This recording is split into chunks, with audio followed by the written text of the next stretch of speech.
It's 1:04, so we're gonna go ahead and get started. Welcome, everybody. Good afternoon. I'm Claudio Mano, and I am a program associate at the National Fund, and I'm very excited that you're all here for the 5th session of our series, Frontline Focused, Building an Equitable and Thriving Workplace. I hope everybody's staying safe with all of the air quality issues from the wildfires in Canada. I have multiple air purifiers going on in my home. So I'll be wearing masks outside and just staying healthy and safe. First, I would just like to say thank you to our generous partners supporting the series, West Miriam Mustafa Foundation, MetLife Foundation, and Futures Without Violence. So we have a lot of new faces here. So I'm just going to give a quick rundown of the National Fund and CareerSTAT. So at the National Fund, our big 3 organizational goals are: race does not dictate employment outcomes, all jobs are good jobs, and for all workers to have the resources required to thrive. The National Fund facilitates a network of 32 workforce development organizations across the country and across sectors who collaborate with workers, employers, and communities on the ground to improve workforce practices, equity, and the systems that affect our communities. And as you see on this slide, we have 4 different solutions which act as our programs. We have Activate Employers to Make Jobs Better. That's the solution that I'm a part of, as well as my colleagues Melissa Cleater and Tom Strong, who are on this webinar. We have Equip Workers for Success, Change Systems for Improved Outcomes, and Co-Invest for Impact. And if you're new to CareerSTAT, CareerSTAT is an initiative of the National Fund. It's a healthcare employer-driven network based on peer exchange, created to increase investment in the skills and careers of frontline healthcare workers. We have over 400 members in the CareerSTAT network, and that spans across 38 states. And it includes a range of healthcare employers from across the continuum of care, industry partnerships, workforce development partners, and philanthropic organizations. And if you're new to the series, or if you need a refresher, the purpose of this series is to create space to learn and share best practices, connect with peers, and shift mindsets and approaches to meet the moment. We believe that we need to address equity and inclusion practices to bring in and retain workers. In our most recent webinar, we covered how Duke Home Care and Hospice improved retention rates of their nursing staff by almost 60% in just 1 year through rapid cycle learning and committing to zero harm in their system. And we also talked about how a trauma-informed approach to workforce development is important to addressing equity and inclusion in the workplace. So a big theme of this series is to exemplify how to engage untapped talent pools like immigrant and refugee populations, as well as justice-involved individuals, to create a mutually beneficial programs and practices in healthcare settings. And this webinar is going to take that theme and explore 2 health systems that are currently making that happen. So today's agenda. First, we're going to hear from Elise Zlotnikov about New York Presbyterian's internship program and how they met their short-term staffing needs while also building a pathway for immigrant workers to move into longer-term positions. And then we're going to move on to Gerard Camacho from Advocate Health, and he'll speak about how skill building can be built into second chance hiring programs and the internship model that they use to make that happen. And then we're going to move on to a panel discussion where presenters can answer questions. So a panel discussion and a Q&A kind of thing. And you all can also join into the conversation. And along those lines, if you have any questions during this presentation, please feel free to drop them in the chat. We'll be checking and passing them along and making sure, we address what everybody wants to get to. And I mentioned this earlier, but now that there's a few more people, please do our virtual roll call. So put your name, organization, and location in the chat. And that's it. That is it for the introduction. I'm gonna pass it off to Elise now.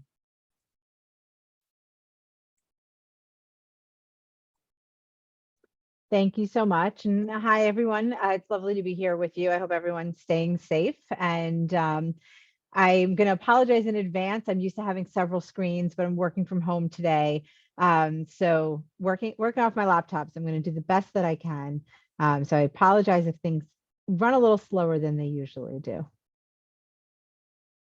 And let me just Give me 1 second. I apologize.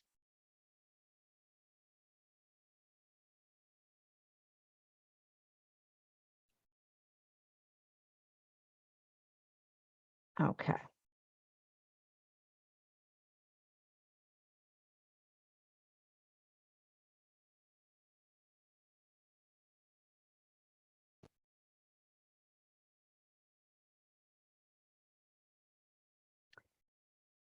So thank you again for having me. My name is Elise Lotnikov. I'm one of the directors in talent acquisition at New York Presbyterian. I'm really excited to talk to you today about how we've been building inclusive pathways for healthcare careers, both with foreign trained professionals in healthcare with healthcare backgrounds and foreign trained professionals without healthcare backgrounds. So just a little agenda of what I'll be talking about. First, talking about our COVID assistance and how this program got started. Our immigrant and refugee hiring tracks. I'm going to introduce you to one of our hires as well as what our next steps are. So when the vaccine rolled out, we had done an amazing job with our employees. We had a really fast-tracked first week. Within the first week of the COVID-19 vaccine rolling out, we had vaccinated about 3,000 employees. And so we knew that we had a proven path to be able to run a mass vaccination site. When we got the approval for the mass vaccination site, we had about 6 days to set it up. And we were setting up 80 stations to run from 6 a.m. to 10 p.m. First, it was 6 days a week, and then we moved it to 5 days a week. But what that meant was, in order to bring in 3,000 to 5,000 people a day to get vaccinated, we needed a team of 355 staff made up usually really between staff and volunteers, and that were vaccinators and patient navigators and registrars, and just a lot of hands on deck to keep operations moving smoothly. When we first opened, we did hire a number of people from the community through our community-based organizations that we knew had lost jobs and were impacted by the pandemic. And it was really important to us that we brought people in from the community. And where the Armory sits, where we did our mass vaccination site, is at in Washington Heights. And so it is an underserved population there. And it was important that we were bringing people from the community. Once we started, one of our board members had introduced us to Upwardly Global, and he mentioned that there were a number of foreign trained physicians and other professionals that were looking to get involved in any way that they could with helping out with the pandemic. And as you know, we are a mission driven organization. We believe in health justice and health equity, and we know that people get there through the jobs that they have. And so it was really, for us, no question that we would go into this partnership and this relationship with Upwardly Global, who's the organization I'll introduce you to shortly, that had foreign trained physicians. And that was really important to us, to be able to bring in a higher level of care while we were running this mass vaccination site. So just a little background on many of the foreign trained healthcare professionals in the US. There's typically, on average, about 165,000 people in the country right now that are not working in healthcare professions because they are having difficulty entering the field.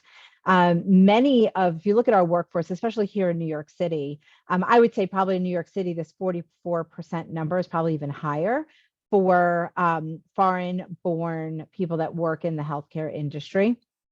Many of the immigrants that were sitting on the sidelines during COVID, when COVID first hit, they have experience in Ebola, SARS, swine flu, and many other epidemics that are happening all over the world that they were treating in their home countries. And what we found was there were a lot of people just sitting on the sideline, not able to work. And there's a lot of professional waste when that happens, and a lot of benefit that we find they could bring into the hospital.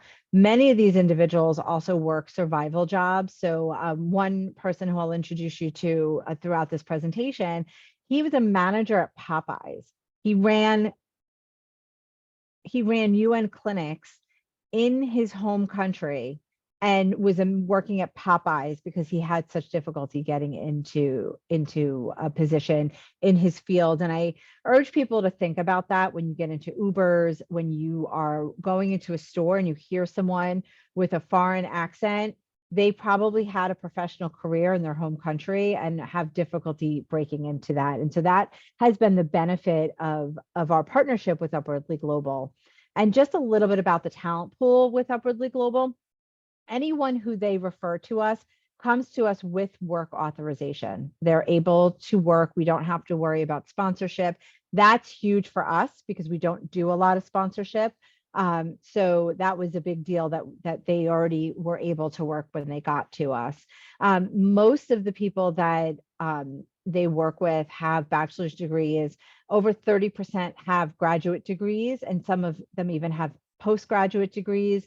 And the languages that they speak, during our first 2 cohorts that we brought in, we had people speaking over 24 languages, which is really helpful for us. Again, being in New York City, we treat people, we probably see at least 100 different languages a day in all of our hospitals. So that was pretty important to us. Upwardly Global also has gotten very involved in the Afghan and Ukrainian response for the refugees. They helped a lot of the refugees at Fort Dix and a few of the other military bases around the country when the Afghan refugees first came. They also have a huge response, not only here in the US, but also in Poland, working with the Ukrainian refugees there. And so that's been great because we've also been able to get involved with them in that effort. We right now stand as the first healthcare system that has a formalized program around returnship for refugees and immigrants that were professionals into professional level work. The reason why I bring this up is because there are so many systemic barriers and challenges for people to get into the healthcare workforce.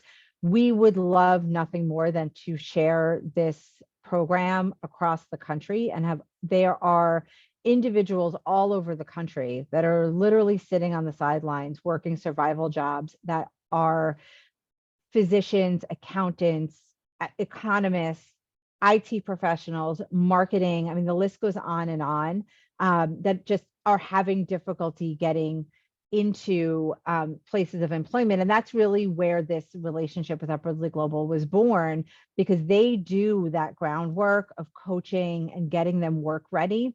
One of the things that we would hear a lot when we first started interviewing, especially the foreign trained physicians, were, we've hired foreign trained physicians before, they get onto the floor and they want to be the doctor.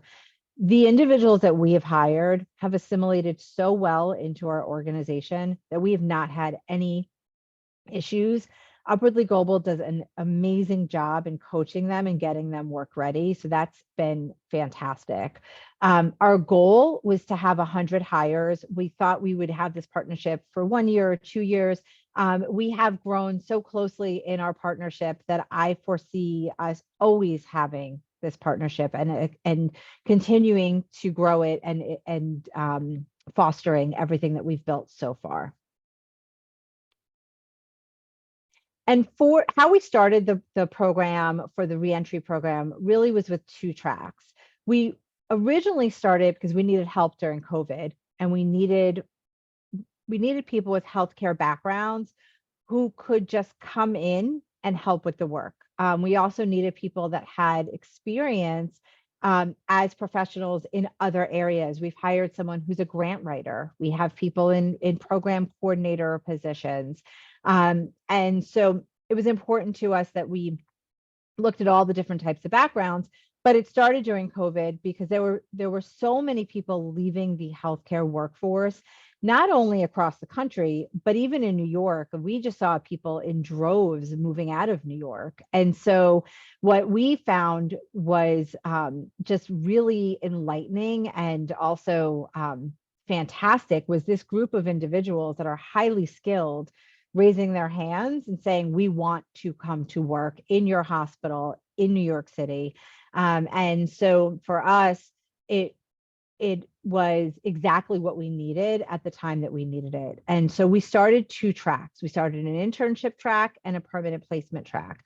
And our internship track at the time, we hired people into temporary positions that our managers had put needs in for with our organization, our temp agencies that we work with.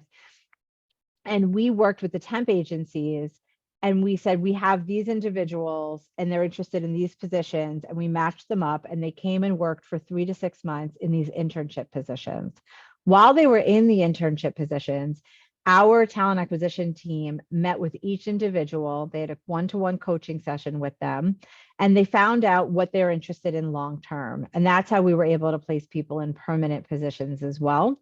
We also did work with them where for each of the cohorts, we would meet with them before they started, and we would go through what we call sort of our acing the interview process, which is our resource for interviewing, what we look for when we interview, behavioral-based interviewing, some examples of behavioral-based interviewing, and also what we look for in terms of experience. And that went really well. And we were able to hire on a number of people into permanent positions. We now have more people in permanent positions than we had in internships, which we're really excited about. Now, what has that impact been like? What I'd like to do is introduce you to Shahela. Shahela is one of the Afghan refugees who came to us. I'm going to let you hear her story from her. So I'm going to stop sharing my screen quickly so I can get to her video, and I'll share that with you.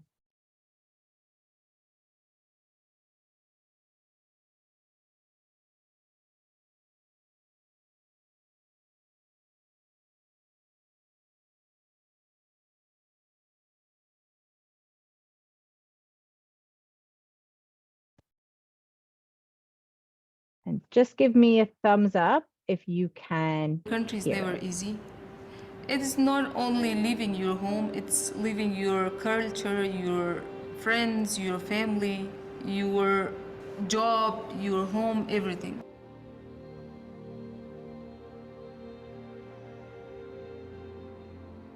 My name is Suhaila. I'm from Afghanistan and currently living in New Jersey.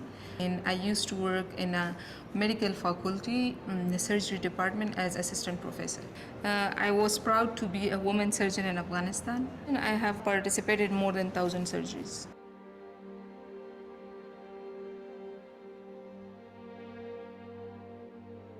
I left Afghanistan in September 2021 with my father and siblings. We have started from zero again here in US. I was staying at Fordex military camp, and one of my friends told me about Upwardly Global. So the next day I went and I joined the program with Upwardly Global, and though they provided us a link that we can register and have a job coach. It was so helpful. Tamar, my job coach, teach me a lot. She helped me in resume. She helped me in how to communicate with others. Around 7 months, I was searching for a job, and my job coach provided me many job opportunities. And the job I received, she introduced me to. I was hired by New York Presbyterian Hospital as research data coordinator, and I have to collect data from ICU patients. If Upwardly Global was not there, I wouldn't have got this job. It's because of them. It means a lot because I think I will be able to support my family financially. In Afghanistan, we want to say someone thank you from the depth of our heart, and we cannot find words for that. So we say, Khair wisi dira manana, Tamar or Upwardly Global. It means that thank you so much from the depth of my heart, both Tamar and Upwardly Global.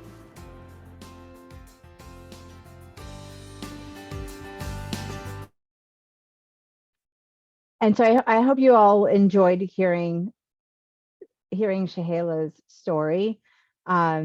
meeting her has really just been phenomenal. What I realized is I actually need to stop. I need to get you back onto my screen. Sorry about that.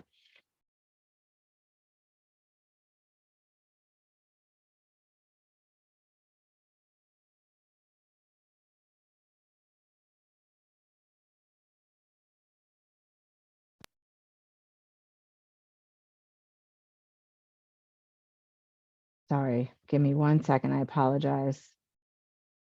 Just You're doing here. great, Elise. We All right, all know sorry. the challenge of this laptop only life. Oh my God, I'm It's not brutal. used to this. I'm really not. You're doing great. You're doing Thank great. you. Well, being asthmatic and you know, living through these crazy storms is not so fun.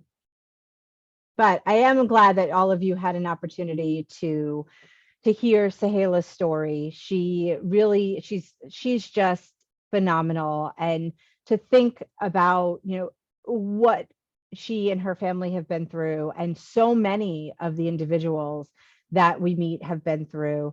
And then they come to our organization and they thrive. And here is just some of the feedback that we receive from our hiring managers.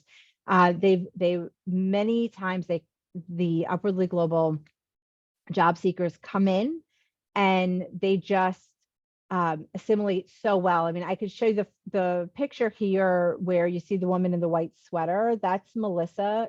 Melissa actually works on my team, and she started in our transplant department. And when the position opened up on my team, the manager in her department said, you know, and then we knew her background, but we didn't have a position at the time, but we wanted to place her in the organization. And her manager just kept saying, she's phenomenal. She's phenomenal. When you have a position, you have to hire her. And I'm so glad that we did, because she was a manager of recruitment in her home country, and she's just doing an amazing job.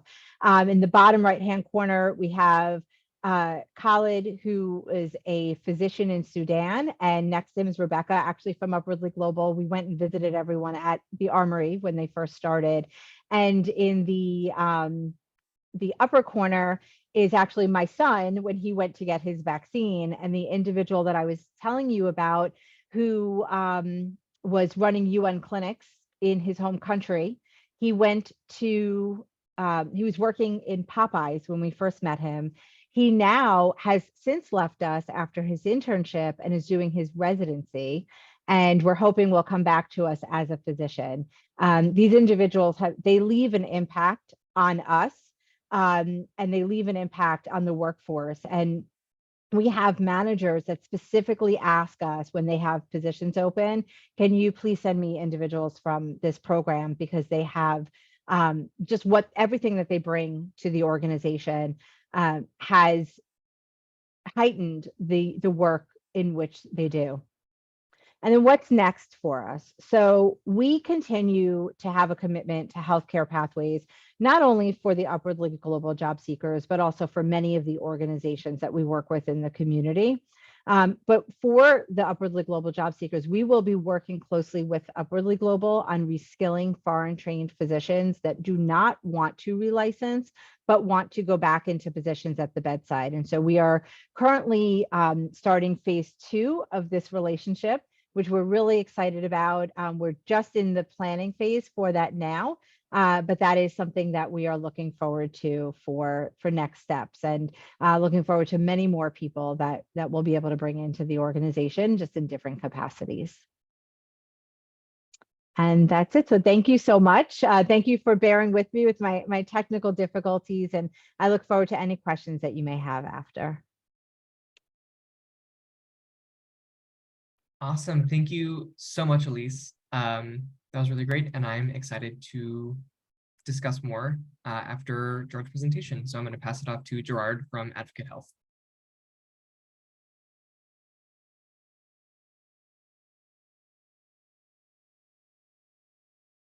Excellent. All right. Can everyone hear me? All right. Good afternoon, everyone. Gerard Camacho. I'm the AVP of Workforce Strategy for Atrium Health, now Advocate. We just recently merged or integrated with Advocate Health, and now we are one of the fourth largest healthcare system in the US with 150,000 teammates across multiple regions. So I manage what is the Southeast region for the organization, and we are in charge of all the workforce strategies in terms of the talent pipelines outside the organization in and then inside up. And one of those outside-in programs is this Restorative Pathways program that is to hire justice-involved individuals returning citizens. And there was an initiative that we started about 2.5 years ago. The Mayor Lyles, who is the mayor of Charlotte, got together with the CEO and said, you know what, I think that we need to do better in terms of justice involved in hiring returning citizens into not only the healthcare sector, but multiple sectors.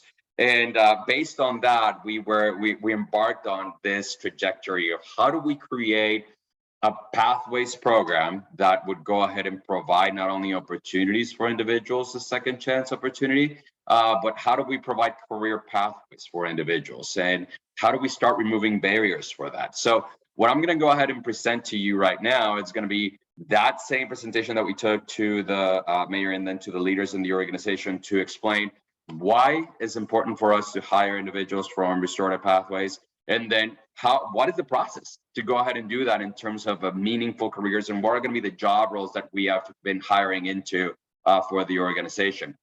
Starting with this, we of course went to the best, who is Johns Hopkins, in terms of their restorative pathways program. We learned a lot from them. We took those learnings into the Charlotte region, and then we expanded upon that to create a career coaching process where individuals not only were exposed to those healthcare careers, but they were guided through the entire process up until the hiring. So a little bit of background in terms of these numbers. About 70 million people in the US have a criminal background, nearly 1 in 3 adults. Half of those backgrounds are usually incorrect in FBI databases. And these records affect individuals in their likelihood for a job callback to at least 50%. Those are the statistics that we've gotten from the Department of Labor in terms of how is it that individuals are impacted by having a criminal background, and what are going to be those barriers that they face on a daily basis to just get a foot in the door within our organizations. Men with a criminal background account for 34% of the unemployed population, and about 27,000 restrictions in state laws limit someone with a record. And a little bit of that you guys may know, for example, in the healthcare industry, if you are someone with a record, you may not get your CNA certification, or you may not be able to pursue an associate's degree in nursing or a registered nurse, pathway, because you may have something that has, popped up in your record, which may be completely separate from anything that will prevent you from being a good nurse, right?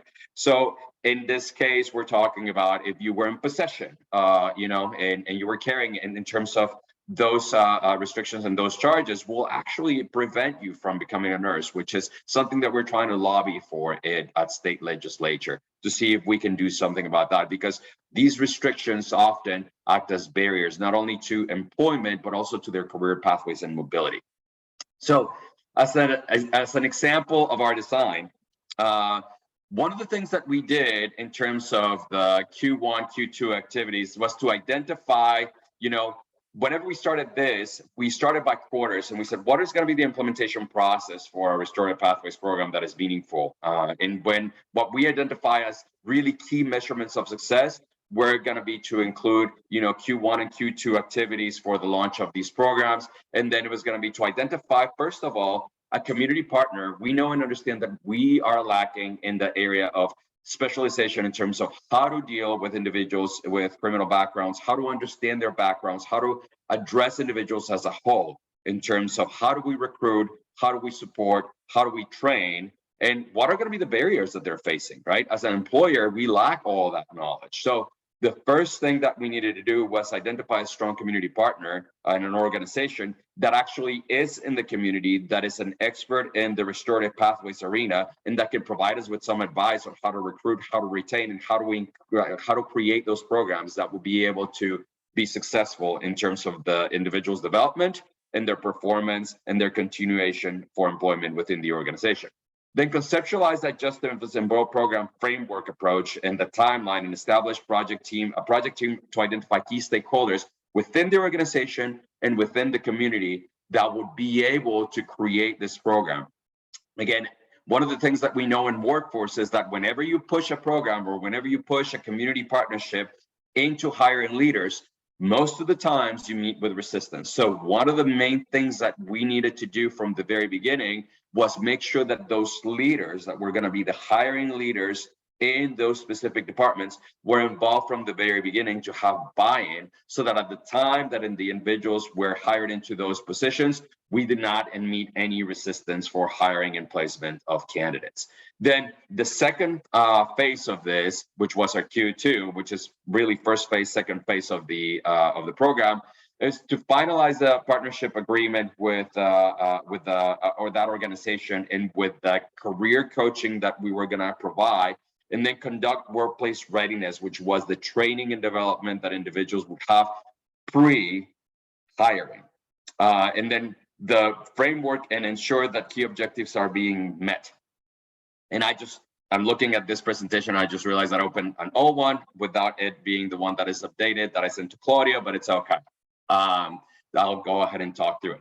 So one of the main things in terms of this initiative was to create that partnership with that, collaborative in the Charlotte area. And we were going to extend our diversity and inclusion efforts to hire individuals with criminal background roles into in-demand job roles. There was 2 cohorts that were initiated, and the first one was going to be taking individuals from the community into the organization. The second cohort that we opened was creating pathways for individuals that were family members of our teammates to be able to participate. We started hearing these stories about, my niece, my nephew, my sister, my brother has been struggling with this for their entire lives because they were out of prison so many years ago. They have so many barriers to employment. So what we did is that we started creating both an outside in and an inside up approach to get individuals into restorative pathways. One was to work with that community member to get into the organization and identify the talent that we could go ahead and bring from the community to Atrium Health. The other one was going to be through the relationships that we had with our teammates and extend those program opportunities to their family members.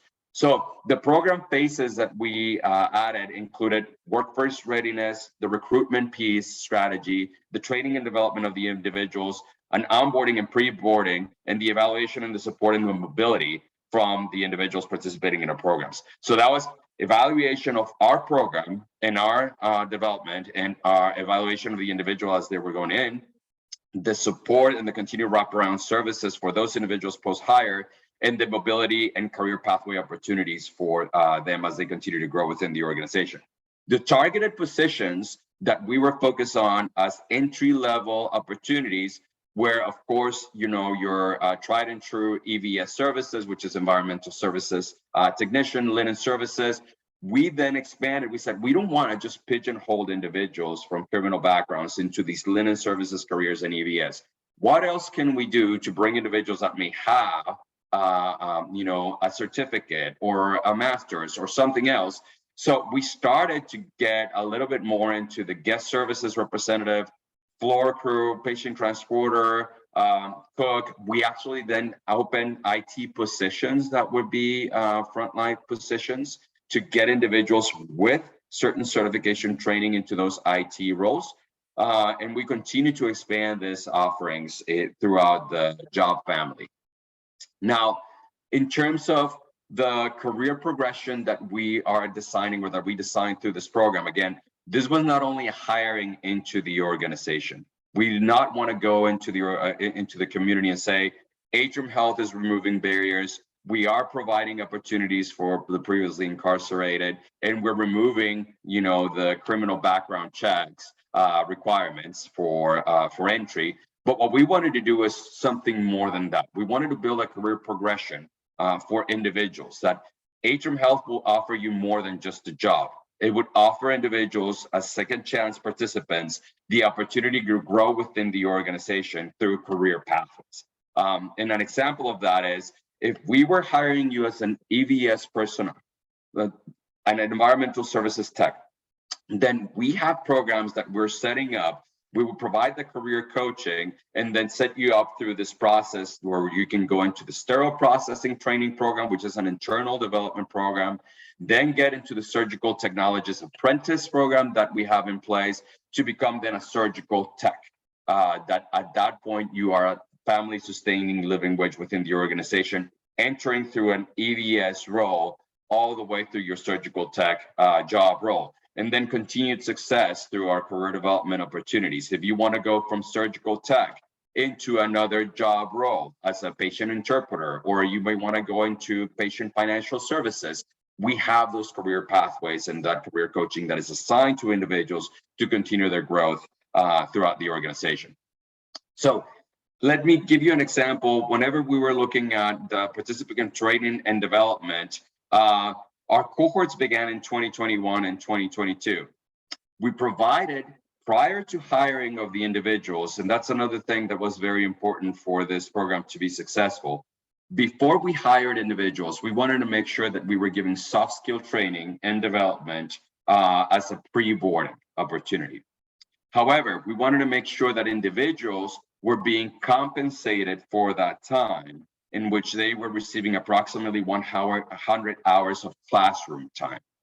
And so what we did is that we hired them as interns, and they were receiving an intern salary and wage. Our minimum wage at Atrium is $18 an hour, and we offer both virtual and safe-paced assignments. So the topics, again, to include in this training pre-boarding was, from digital literacy to time management, self-management and awareness, critical thinking, leadership and collaboration. So to the actual accountability partner assignment that we were saying, okay, what we're going to do is that we're going to put individuals that are going to be representing the hiring areas, the hiring leaders and the hiring areas.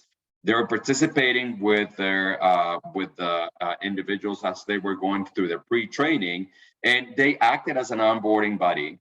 And then they provided also the department's orientation checklist and daily check-ins for the first 2 weeks and thereafter. So one of the main things that we did is that we created this pre-training through that internship opportunity. Then at the time that they were hired into all of these multiple job roles where they chose where they would go, we assigned an onboarding buddy to be with them from the very beginning up to the 90-day checklist point. And then they continue to receive career coaching for the first 2 years of their experience. And that career coach is meeting with them on a bi-weekly basis. And that is the individual that is assessing not only their performance, but also providing a sense of what wraparound services individuals need in this program. Are they lacking in food security, housing security, transportation? So many of these individuals will go ahead and receive lift passes, or we would register them into our HOPE program, which is going to be our housing program, where they can go in and get an apartment at one of our apartment complexes that we partner with. So all of those activities are taking place from the very beginning, from their pre-hire through their hiring and post-hiring of for those individuals into participating programs. So an example timeline of what we did and how this program was established. For us to set up, we created a 1-year timeline in which we said, okay, we're going to be creating this new program. We're going to go ahead and include individuals into the planning stages in terms of the leadership. We're going to be activating community members, and then we're going to also identify those key individuals that could serve as pre-boarding buddies, onboarding buddies, and the career coaches post-hiring. So as an example of what this program implementation could look like for an organization, in Q1, our recommendation would be identify that strong community partner and then conceptualize your Justify and Involve program and framework and the timeline for hiring. And then in that Q1, you establish project team and identify key stakeholders. Now, on a Q2 approach, what you could do is that you can finalize that partnership agreement, then conduct workplace readiness, finalize program framework. Q3, that's whenever we recommend, that's whenever your cohort recruitment starts in the selection of the first cohort of participants, the training and development, the onboarding, And then on that final Q4 for implementation of a Restorative Pathways program, that's whenever you start stacking up your recruitment activities for your first and second cohorts and your training and development and evaluation activities. So as an update, post-hiring, where are they now? So 10 participants that we're hiring full-time with permanent job roles, of those 10 individuals, 5 started as patient transporters, 3 starting as EVS techs, 1 started as a driver, another 1 as a materials associate. 4 were females, 6 were males. Cohort 2 was 12 participants, and it was 2 RNH Health Team referrals and 6 females and 6 males. That's what our program looked like.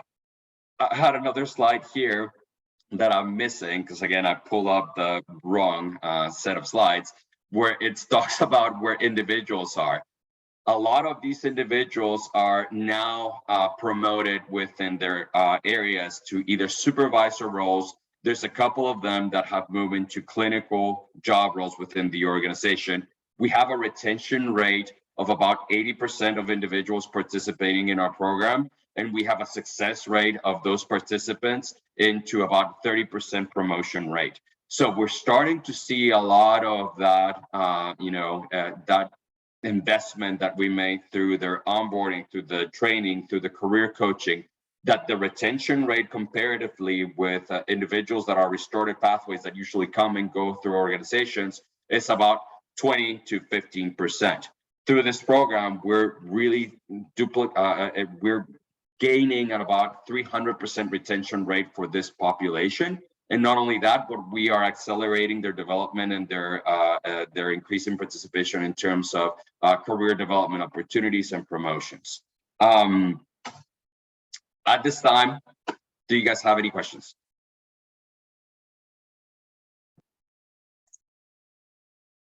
Yes, I have a question. Do I need to raise my hand? Go for it. Okay, great. Thank you.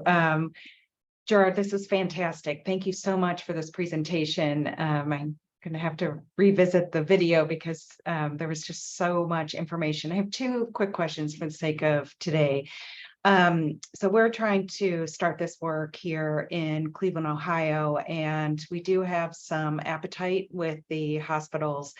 But I'm just curious how you might have responded to something like we get so far, and then there's the story of the one valet driver who apparently an incident occurred, and we learned that they are just as involved, and so that then sets us 5 steps backward. So I'm just kind of curious sort of how you might help us think about responding to that. And 2, I don't know if you mentioned this, I was trying to take notes along the way, but you mentioned these coaches, which obviously are an invaluable component to this work.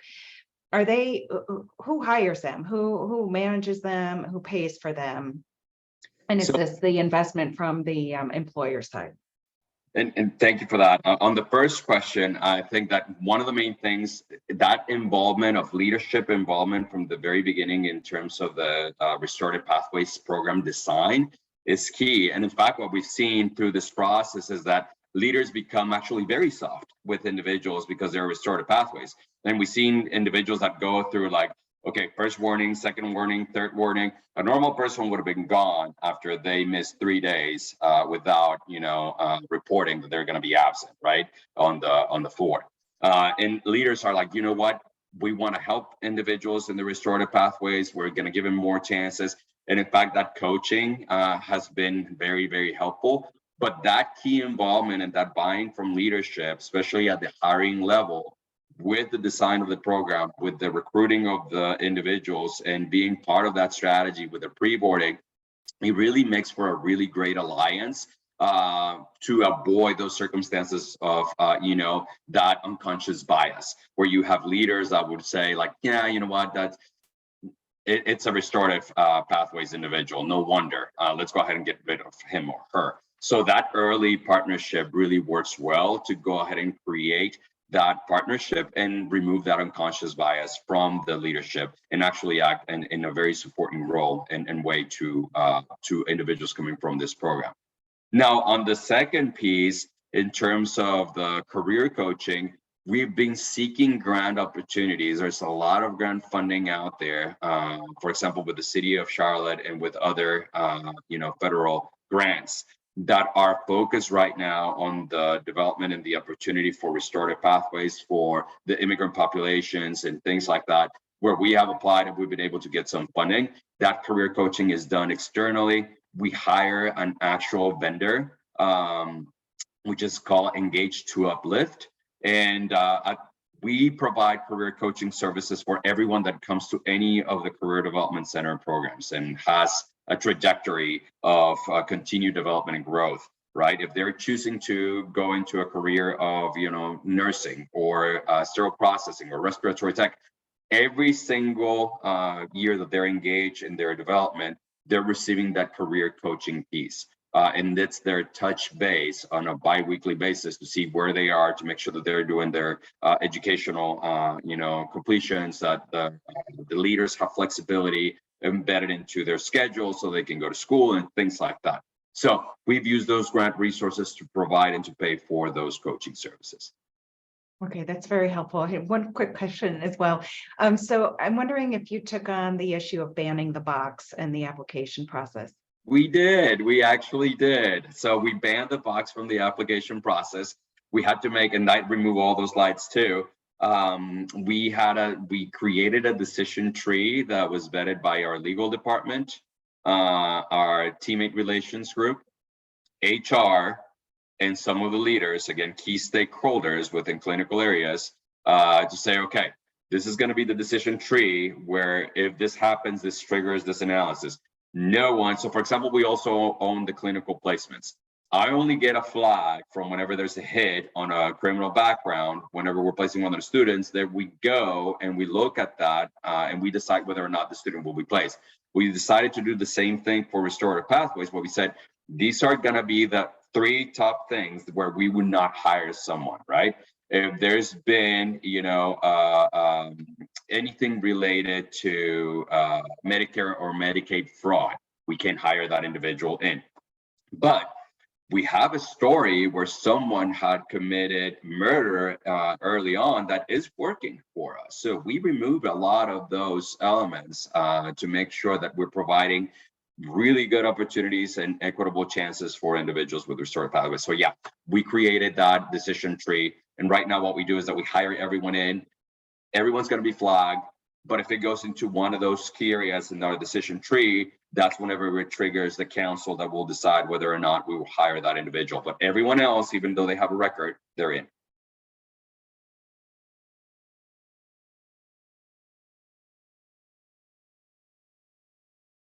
And Elise, I know that you mentioned coaching happening through the folks at Upwardly Global, but I'm also curious if you at New York Presbyterian offer career coaching or educational coaching, and how that structure might look in comparison to Gerard's being able to be funded by grant funds, if you have internal operations, or what that might look. And then throwing you a little on the spot. So thanks for being flexible about that. Totally okay.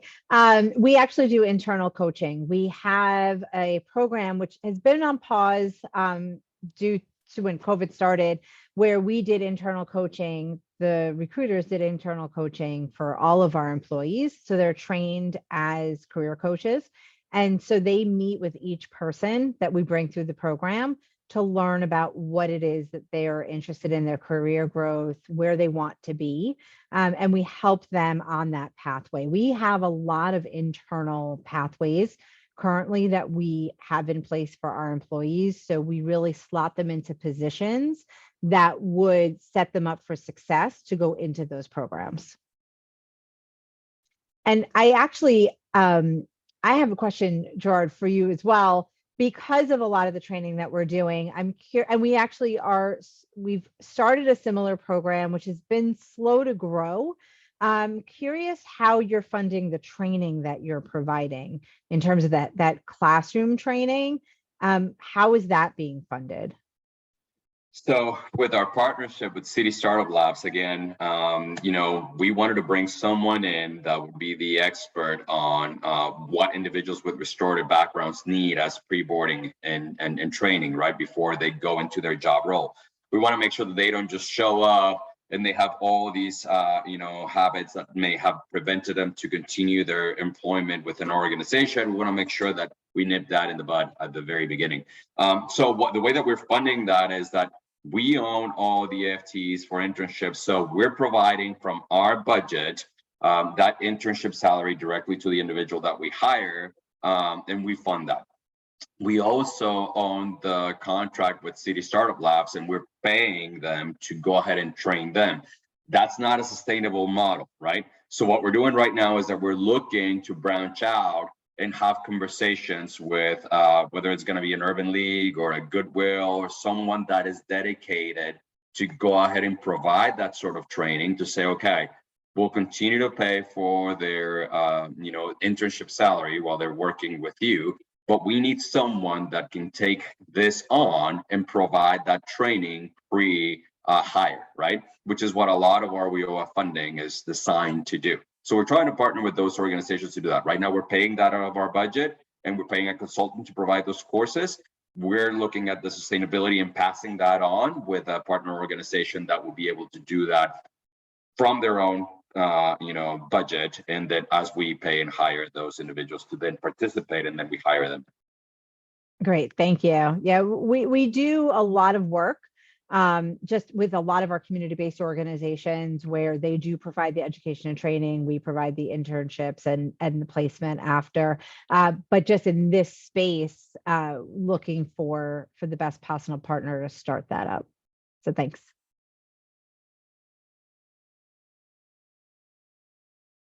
And Gerard has to hop off in a few minutes. So if anybody has any questions regarding his presentation, now is your moment.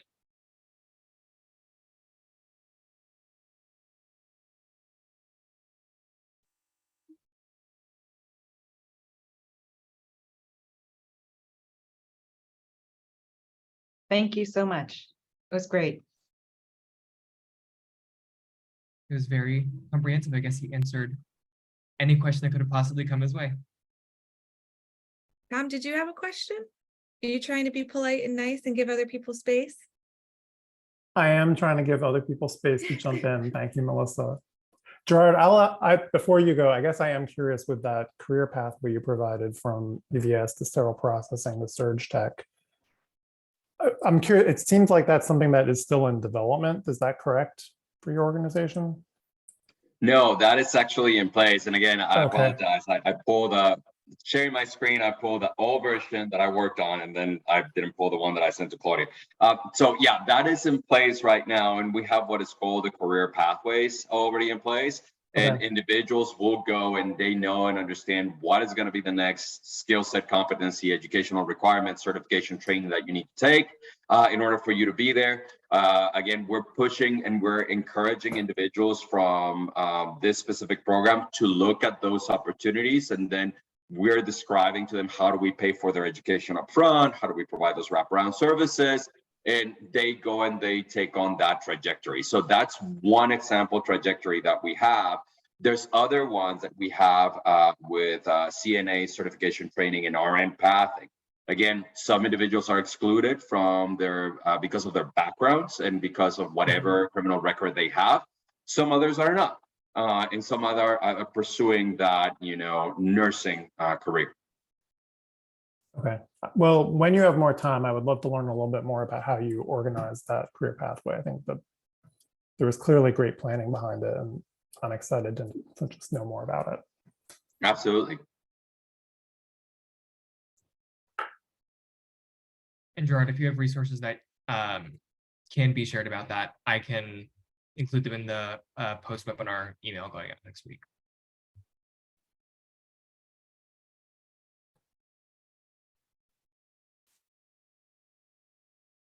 I have a question for Melissa. No, go ahead. Okay. I actually have a question for Elise real quick. You just mentioned that you're developing the second phase of your program. And I'm wondering what needs you've seen arise and how that is going to differ from phase one and what you're looking to accomplish. when we first went into this relationship, we knew it was going to be a two-phase project. We just weren't sure of the timing of when it would happen. So what differs in the second phase is we're doing two separate things. So one is internally, we're having conversations with the foreign trained physicians as to what type of careers they're looking to move into. And we have already in place career pathing for surgical techs, for nursing, for respiratory, for X-ray, ultrasound. All of those programs are already in place for our employees. So we're looking to move them into that. But with Upwardly Global, we are working with them for their job seekers that are looking to go back to school, where they should be going back to school. Like, what are the jobs of need? What are they passionate about doing? How long do they want to be in school for? What will that look like for them? And so we are helping them build that program, and then we'll be their internship site for whatever schools they go to that we partner with. And we're recommending that they go to schools that we partner with so we can be their internship. So, and we really have agreements with every school pretty much in the tri-state area. Awesome. That sounds very exciting. So at this point, we give the option to move into breakout rooms for peer discussion or stay in the main room. Before I ask for a show of hands to see what everybody would like to do, I'd just like to give a few announcements about what's coming up, and then we can jump back into the other discussions. So. And Gerard, if you need to go to your next meeting, you're absolutely welcome to do so. We so appreciate you did such a wonderful job and appreciate it, but you notice that I'm plugging you for our in-person meeting. So he will be there. If y'all want to hear more from Gerard and get really some one-on-one time with him, he will be with us in DC in July. So, the conversation with Gerard is always interesting and always continuous, right? And so there's lots of opportunities to engage with him, but I certainly want to give you, the chance to jump off and do what else is next on your very busy schedule. Thank you so very much. Thank you for having me. Thank you, Gerard. Thank you, Gerard. So here are just some resources. These are going to be shared in the follow-up email that I mentioned. And the registration that Melissa's put in the chat is open for our next webinar. It's going to be our final webinar of the series. It's on how supervisory practices can support your retention goals. It's going to be on June 22nd at the same time as this one. And we're going to be joined by Emily Dieppe, the Vice President of Workforce Innovations at PHI. We are very excited for that session. And then again, as Melissa just mentioned, the registration is open for our Frontline Focus, Building a Thriving and Equitable Workplace in-person session. That's going to be in Washington, DC on July 18th and 19th. Registration is in the chat. And then you can also find some more information on our events page on our website. So this session is going to help you explore how to put what you've learned in this series into practice in the real world. We're going to get content on how to start changing systems, the role that employers have in influencing policy, and tools to identify practice change and create an action plan, as well as a bunch of time to connect and share and learn with your peers from across the country. Space is limited, so organizations can send up to 2 representatives. One attendee must be from a healthcare employer organization. Another attendee that you're with can be from, they can be an internal colleague, they can be from an external organization. Just one needs to be from a healthcare organization. And we will be offering limited stipends. So if travel expenses and hotel expenses are tight, please reach out to me, cmano@nationalfund.org. That information, again, will be in the follow-up email. So I can help you out with that if you need that assistance. And then the last thing, we would love to hear your feedback about the series, about this webinar in particular. So we have an evaluation and SurveyMonkey. Please fill that out. And once again, that will also be in the follow-up email.